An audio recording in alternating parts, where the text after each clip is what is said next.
નમસ્કાર દર્શક મિત્રો, બોડેલી નંબર 1 ન્યૂઝમાં આપનું સ્વાગત છે।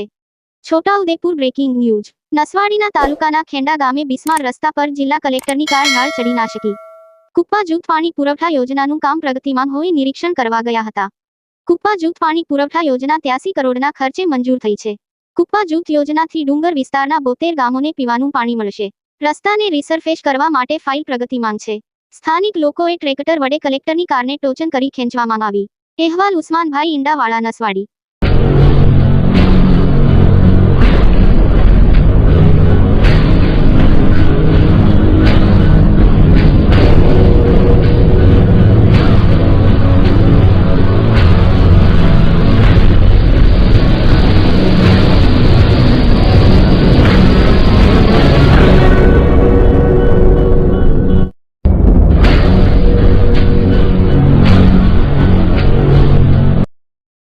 અવનવા રોજબરોજના સમાચાર જોવા માટે જોતા રહો બોડેલી નંબર 1 ન્યૂઝ ચેનલ। અને જો આપે અત્યાર સુધી આ ચેનલને સબસ્ક્રાઇબ ન કરી હોય તો સબસ્ક્રાઇબ કરો અને શેર કરો।